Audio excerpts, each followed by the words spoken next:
Olá, meus irmãos, sejam muito bem-vindos ao canal Álvaro André, Ministério Tempo para Ver. Para mim é um privilégio muito grande me dirigir a cada um de vocês. Neste dia eu peço licença para entrar em sua casa e expor a palavra de Deus. Eu agradeço pela audiência de cada um que tem nos acompanhado todos esses anos através deste humilde canal. Eu peço que o Senhor Jesus Cristo lhes abençoe grandemente. Eu peço que você não se esqueça de comentar, de compartilhar com os seus irmãos e amigos em Cristo, para que esta mensagem possa chegar ao maior número de pessoas. Eu também me dirijo a você que é novo, você que tem acompanhado o nosso canal e ainda não tem se inscrito. Eu peço que você se inscreva no canal, clique aí na barra de inscrições abaixo do vídeo, para que você possa vir fazer parte desta família que já vai passando aí dos seus 120 inscritos. Eu peço que o Senhor Jesus Cristo lhe abençoe grandemente, que Ele também possa falar ao seu coração à medida que a palavra de Deus for sendo exposta. Eu agradeço a audiência de cada irmão, amigo que tem se inscrito em nosso canal e tem acompanhado o nosso conteúdo. Desde já fica aqui o meu agradecimento e eu peço que o Senhor Jesus Cristo te abençoe grandemente.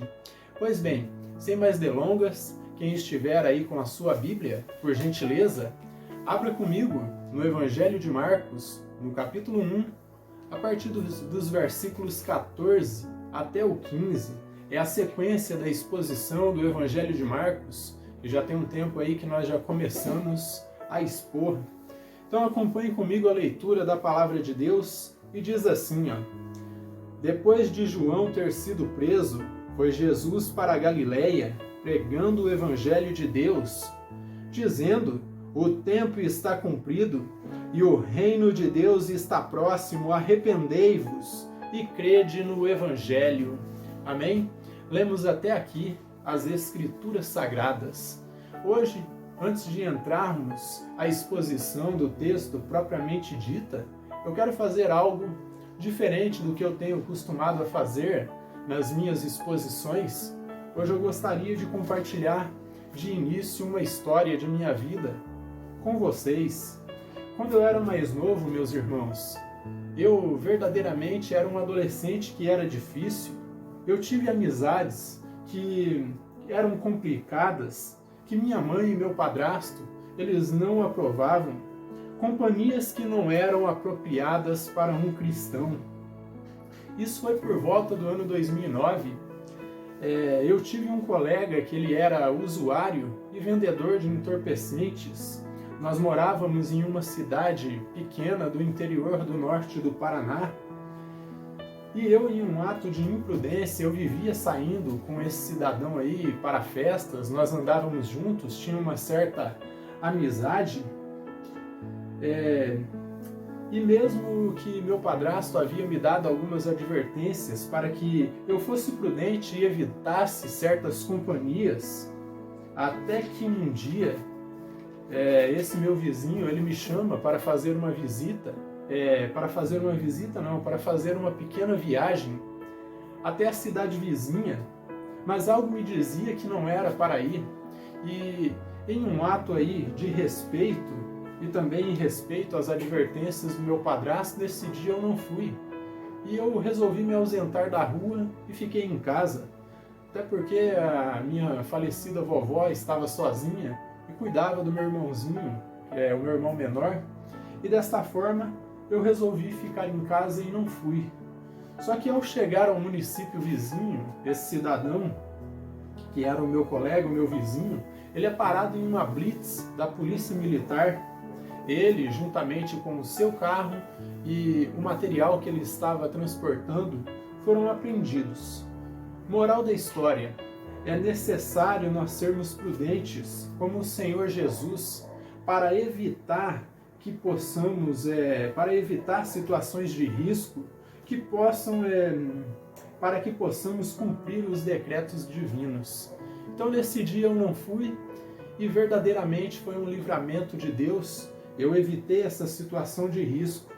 Então, muitas vezes é necessário nós sermos prudentes como o Senhor Jesus e evitarmos situações de risco para que possamos cumprir os decretos divinos. Pois se eu tivesse ido naquele dia, meus irmãos, talvez eu não estivesse aqui hoje. E foi isso que o Senhor Jesus nos ensinou, vendo que seu primo, João Batista, estava preso.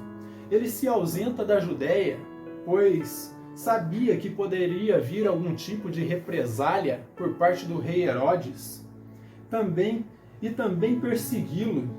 Ainda não era a hora do Senhor Jesus ser preso e morto. E desta forma, por precaução, ele se retira aí e vai para a Galileia, a fim de cumprir o seu ministério. E desta forma, Jesus ele se retira da Judéia e vai para a Galileia a fim de cumprir o seu ministério itinerante. Mas o Wisber, ao comentar essa sessão, ele diz algo interessante sobre isso. Ele diz assim, nessa passagem o evangelista nos mostra o que levou Jesus deixar a Judéia e se dirigir para a Galileia. Herodes prendeu João Batista e, por questão de prudência, convinha que Jesus saísse daquela região. Então, como eu disse a vocês, convinha que Jesus saísse daquela região por questão de prudência. Assim como eu me retirei das ruas naquele dia em questão e me retirei de fazer uma viagem que era imprudente, que eu sabia que poderia dar algum problema, sabendo o tipo de pessoa que eu tinha amizade. Então, sendo assim, meus irmãos, hoje eu gostaria de falar com vocês sobre 2 pontos que nos são apresentados aqui neste texto. Primeiro, eu já falei um pouco dele, eu gostaria de falar sobre prudência e, na sequência, de arrependimento. Desta forma, o tema da nossa mensagem de hoje é prudência e arrependimento. E já fiquem sabendo que a maior parte do nosso sermão vai permear em torno do arrependimento, pois eu vejo que é o mais importante aqui desta passagem. Depois de Jesus ter sido batizado, meus irmãos, coroado rei e investido de poder pelo Espírito Santo, ter ouvido a aprovação do Pai, ter sido tentado pelo diabo no deserto, Jesus foi testado, provado e aprovado. A partir de agora, o nosso Mestre Jesus, ele inicia o seu ministério de pregação itinerante, onde ele irá operar uma série de milagres e confrontos contra os religiosos da sua época. A pregação de Jesus, amados irmãos, ela era dura, direta, mas era verdadeira. E como João Batista tocava na ferida, expondo o pecado, não para humilhar, mas para confrontar e chamar o povo ao arrependimento. Essa é a função dos pregadores hoje. Não é afagar o ego dos homens, mas corrigir e exortar. Por isso, meus irmãos, saibam que jamais estarei diluindo a pregação da palavra, a pregação do Evangelho. Eu jamais estarei diluindo o que aqui está escrito, porque Jesus nos influencia, através dos seus ensinamentos, a mudar de vida, a quebrar o nosso ego, nos moldar de acordo à palavra de Deus. Mas o versículo 14, como eu disse a vocês, nos chama a atenção a respeito da prudência do Senhor Jesus. E diz assim, depois de João ter sido preso, foi Jesus para a Galileia, pregando o Evangelho de Deus. Então vejam, meus irmãos, Jesus ele foi prudente por esta seguinte razão, porque ele viu a situação em que se encontrava o seu primo João Batista, já estava no cárcere, estava preso, Herodes já tinha reprimido o seu primo, e Jesus, ele sabendo que não era a hora dele ser preso e morto, como eu já disse anteriormente, ele se ausenta aí da Judéia e vai para a Galileia. Como dito, Jesus, ao ver que João Batista havia sido preso, ele foi prudente, ele se ausentou ali da Judéia e assim nos ensinou a prudência e evitar situações de risco, para que assim cumpramos o que Deus determinou para nós Vocês se lembram que anteriormente eu falava para vocês no sermão passado que muitas vezes o Senhor ele vai nos levar aonde nós precisamos estar e não aonde nós queremos estar. Talvez pudesse ser cômodo para o Senhor Jesus estar ali na Judéia, aonde ele cresceu, aonde ele se criou, mas não era possível ele ficar por ali, corrijo eu, talvez para Jesus era cômodo ficar ali pela Judéia, porque seus parentes e amigos estavam por ali, mas convinha que ele se dirigisse para a Galileia, para que pudesse pregar o Evangelho. A prisão de João Batista marca o início de um período de transição de alianças, meus irmãos. A aliança da lei, a aliança da lei estava terminando com o seu último representante, o profeta João Batista, que foi o último representante dos profetas do Antigo Testamento. Depois de João Batista não houve e não haverá profetas como houve ali no Antigo Testamento, homens como Isaías, Jeremias ou Malaquias. Não, a partir daquele momento, a partir do momento em que o Messias, o rei, havia chegado, já não era mais necessário profecias, porque a profecia estava cumprida. E como disse Daniel, a profecia estava selada, estava cumprida. A partir daquele momento era necessário apenas homens que se levantassem para pregar o Evangelho. E desta forma foi o que sucedeu. Jesus levantou primeiramente os apóstolos para escrever as doutrinas que nós conhecemos hoje no Novo Testamento, registrar uma parte de sua biografia, e assim o Espírito Santo inspirou esses homens. Foram os últimos homens que Deus inspirou para escrever a Bíblia, escrever a palavra de Deus. Hoje nós temos muitos livros teológicos, nós temos comentários bíblicos, nós temos aí auxílios que nos ajudam a estudar a palavra de Deus, mas eles não são inspirados pelo Espírito Santo. Eles não são inerrantes. Pelo contrário, todos os livros que são produzidos hoje, amados irmãos, são passíveis de erro. O único que é inerrante e eficaz é a palavra de Deus, é a Escritura Sagrada, nos seus originais. E desta forma, o último profeta, João Batista, ele aparece e logo sai de cena, dando espaço e abrindo o caminho para o Rei dos Reis, para o Messias. Jesus, ao começar a sua pregação de confronto contra o pecado e a religiosidade morta dos fariseus, ele prega o Evangelho com autoridade. Evangelion. Evangelho, na língua grega, a língua original em que foi escrito o texto sagrado. Evangelion, em nosso texto, trata-se de um chamado à conversão, a uma mudança radical de vida e uma repulsa total ao pecado e atitude completa de renunciar ao pecado. Arrependimento verdadeiro, queridos amigos, não é quando você chora, mas é quando você verdadeiramente muda de vida, quando você entra nesse estado aí de repulsa e negação total do pecado. Isso é arrependimento. E esse arrependimento ele só pode vir pela fé, pois sem fé é impossível agradar a Deus, como diz em Hebreus 11:6.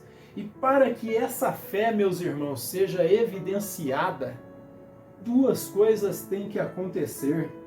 É necessário que o eleito ouça o Evangelho e seja selado com o Espírito Santo.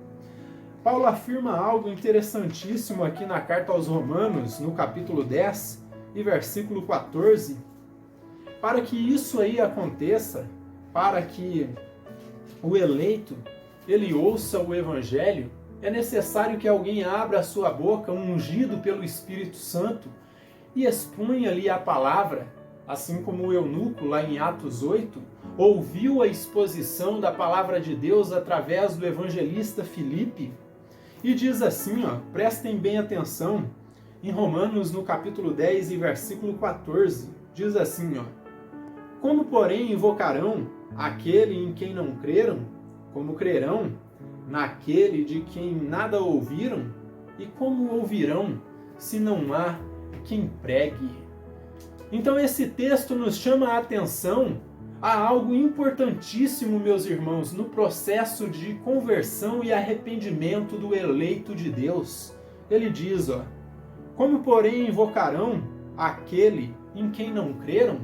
Se uma pessoa nunca ouviu falar do Evangelho, do nosso Senhor e Salvador Jesus Cristo, o Evangelho da graça, como ela pode porventura crer? E como crerão naquele de quem nada ouviram? Não há como crer se não ouvirem.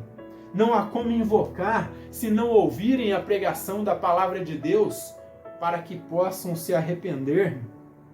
E ele diz, e como ouvirão se não há quem pregue? Se não for alguém pregar o evangelho para o eleito, como é que ele vai escutar a palavra de Deus e se arrepender? E como pregarão se não forem enviados? Como está escrito, quão formosos são os pés dos que anunciam coisas boas, aqueles que anunciam o evangelho. Então tudo faz parte de um processo. O evangelista sai, prega o evangelho, o missionário sai, o pastor sai, prega o evangelho, o eleito ouve e o Espírito Santo começa a trabalhar. E o que vai acontecer? Vai acontecer isso aqui, Prestem bem atenção, no versículo 7, versículo 8, porém o que se diz, a palavra está perto de ti, na tua boca e no teu coração, isto é, a palavra da fé que pregamos.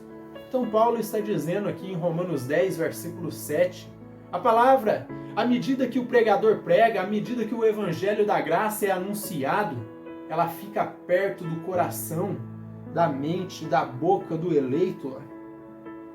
E ele diz, isto é, a palavra da fé que pregamos. Se com a tua boca confessares Jesus como Senhor, e em teu coração creres que Deus o ressuscitou dentre os mortos, serás salvo.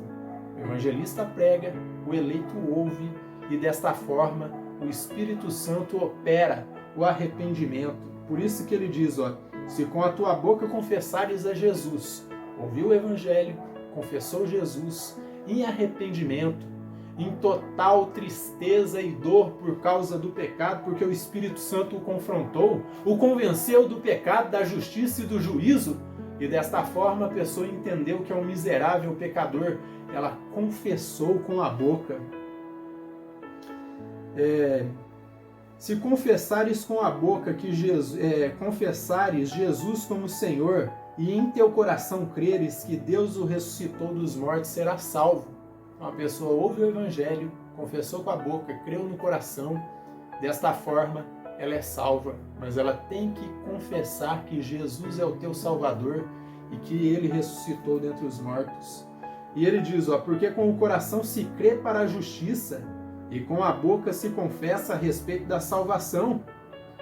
Porquanto a Escritura diz, todo aquele que nele crê não será confundido. Então, a pessoa creu com o coração para a justiça, confessou com a boca a respeito da salvação, ele jamais será confundido porque ele ouviu o evangelho e o Espírito Santo trabalhou no coração dele. E ele diz, pois não há distinção entre judeu e grego, uma vez que o Senhor é o mesmo de todos e rico para com todos os que o invocam.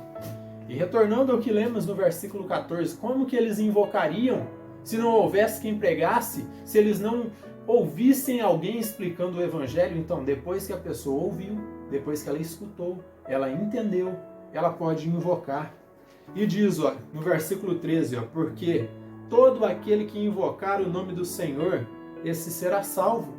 E o versículo 17 nos diz algo ainda mais interessante, e assim a fé vem pela pregação, e a pregação pela palavra de Cristo. Então, tudo começa com a pregação do Evangelho do nosso Senhor e Salvador Jesus Cristo. Para que o arrependimento verdadeiro seja produzido, a pessoa tem que ouvir a pregação. Por isso que as igrejas gastam inúmeros recursos para enviar missionários. Por isso que hoje nós temos igrejas aqui no Brasil Por isso que hoje nós temos o Evangelho aqui, porque igrejas no passado enviaram seus missionários para que viessem pregar, porque se eles não viessem pregar, como que nós invocaríamos? Como que nós confessaríamos a Jesus Cristo como nosso Senhor? Desta forma, aqui o apóstolo Paulo ele nos mostra como que acontece o chamado ao arrependimento. É através da pregação do Evangelho da Graça, gente. Não é através de malabarismo e palhaçada, pois o pregador ele não é palhaço e nem animador de plateia. Púlpito não é picadeiro, é um lugar sério, é um lugar santo que foi separado para a pregação do Evangelho. O quanto me entristece, meus irmãos, ao ver pregadores mirins que só falam besteiras, pregadores adultos que falam mais besteiras ainda porque não se debruçam no Evangelho, não conhecem a palavra de Deus, não desfrutam de todo o conhecimento que o Senhor Jesus nos deu nos dias de hoje. Certa feita eu via um pregador dizendo o seguinte, que hoje só acompanha herege e crê em heresias quem quer, porque nós temos conhecimento de fácil acesso, a Bíblia está ao nosso alcance, inúmeros comentários bíblicos estão aí para comprarmos e baixarmos da internet, inúmeras pregações de bons pregadores estão aí na internet, principalmente no YouTube, para nós ouvirmos e nos deleitarmos. Então, tudo isso é através da pregação do Evangelho da Graça, gente. Não através de malabarismo, palhaçada, porque pregador não é palhaço ou animador de plateia. Púlpito não é picadeiro, é um lugar sério e um lugar santo, separado para a pregação do Evangelho.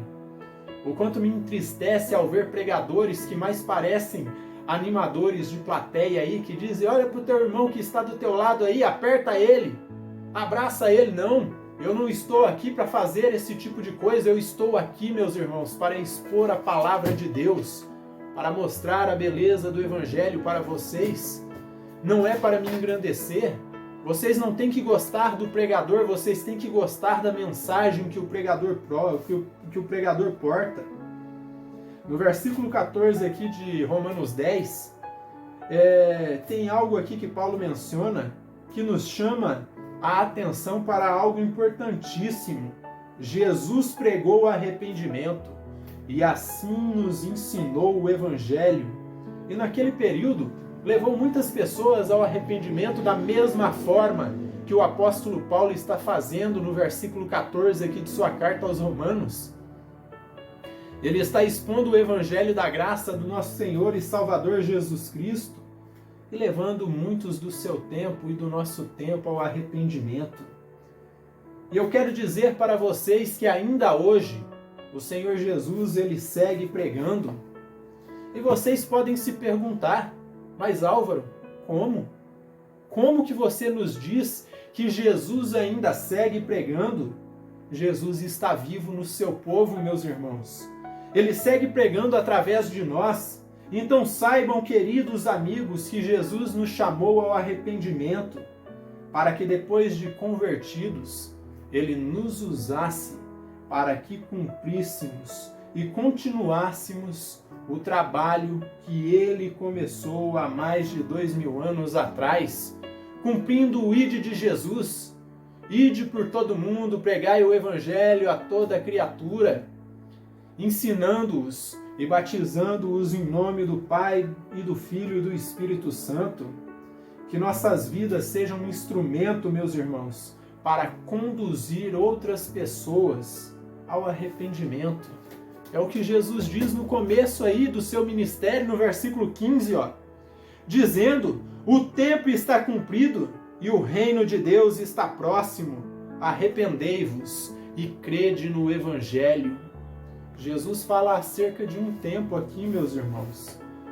A pregação de Jesus sinaliza não uma data qualquer, pois ele usa a palavra grega kairos, que não significa um tempo qualquer cronológico, uma data qualquer aí do calendário, Se assim fosse, a palavra que ele usaria seria cronos. Portanto, a palavra grega kairos, que aqui foi traduzido por tempo, mas bem poderia ser traduzida por estação, como Moody traduz.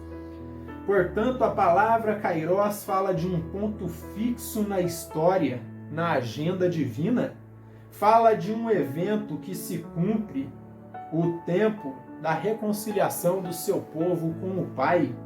Por isso Jesus ele diz: arrependam-se e crede no Evangelho. Talvez esse chamado segue ecoando aí. Através do tempo, João Batista disse que era para se arrepender, que era para crer naquele que viria depois dele. Jesus ele seguiu falando que os homens deveriam se arrepender, deveriam ser prudentes diante do pecado e crer no Evangelho.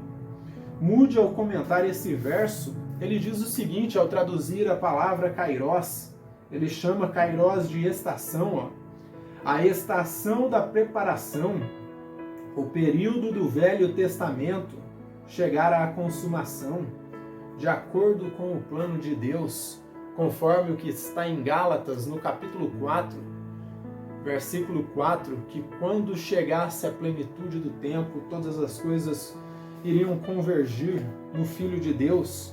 Portanto, o que Moody afirma aqui é que a estação do cumprimento das profecias messiânicas que diziam que o próprio Deus ele desceria aqui a esta terra, se faria homem e viria para confrontar e chamar o seu povo ao arrependimento, estavam cumpridas. Lembram que eu falava de Daniel, na profecia de Daniel no capítulo 9, quando ele fala acerca das 70 semanas, ele disse que quando Jesus chegasse, que quando o Messias viesse à terra, ele selaria a visão, selaria a profecia, e desta forma tudo estava cumprido diante dos olhos deles ali. E desta forma nos mostravam o conteúdo da mensagem de todo pregador verdadeiro. É um chamado ao arrependimento. É necessário chamarmos as pessoas que ainda não se converteram ao arrependimento, mas é necessário chamarmos aqueles que já frequentam igrejas ao arrependimento, porque muitas vezes uma pessoa passa 10, 15 anos em uma igreja e não sabem os fundamentos da sua fé, não conhece os catecismos, não conhece a confissão de fé da tua igreja, não sabem nada, porque não se empenham em estudar, ficam apenas com o que ouvem do púlpito, que muitas vezes em muitas igrejas é uma sopa rala que não edifica ninguém.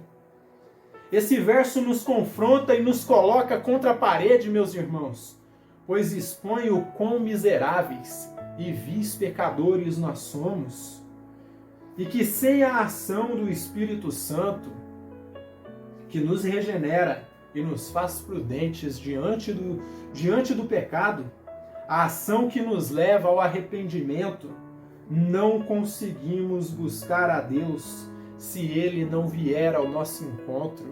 Vocês se lembram que ainda há pouco eu falava que as profecias messiânicas que diziam que o próprio Deus ele viria à terra para buscar o seu povo, estava cumprida diante deles?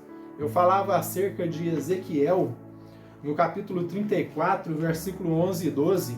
Veja o que diz aqui, ó. Acompanhe comigo. Ezequiel 34, versículo 11 e 12. O profeta, inspirado por Deus, ele diz assim, ó, sobre o cuidado do Senhor pelo seu rebanho, ó. Porque assim diz o Senhor Deus: eis que eu mesmo procurarei as minhas ovelhas e as buscarei. E Jesus fez isso quando se encarnou, amados irmãos. Quando ele se fez homem, quando ele nasceu de mulher, quando ele se tornou um de nós, ele veio buscar as suas ovelhas, ele veio buscar os seus eleitos. Ele se tornou humilde, se fez servo por amor a mim e por amor a vocês também. E diz o versículo 12, ó, como o pastor busca o seu rebanho no dia em que encontra as ovelhas dispersas, assim buscarei as minhas ovelhas, e livrá-las-ei de todos os lugares para onde foram espalhadas, no dia de nuvens e de escuridão. Desta forma, aquelas pessoas que já nascem condenadas ao inferno por conta dos seus muitos pecados e delitos, no meio dessa massa toda corrompida e depravada, o Senhor Jesus Cristo, na eternidade, Ele decide salvar alguns. É necessário que Cristo venha ao nosso encontro, meus irmãos, pois mortos não conseguem e jamais irão dar o primeiro passo em direção à cruz, em direção à alameda do arrependimento. É o que Paulo diz em Efésios 2, de 8 a 10. Essa é a minha escritura preferida, queridos irmãos. É a escritura de minha conversão e diz assim, porque pela graça sois salvos, mediante a fé, e isto não vem de vós, é dom de Deus. Então o que Paulo está dizendo aqui? Ele está dizendo que nós somos salvos unicamente pela fé.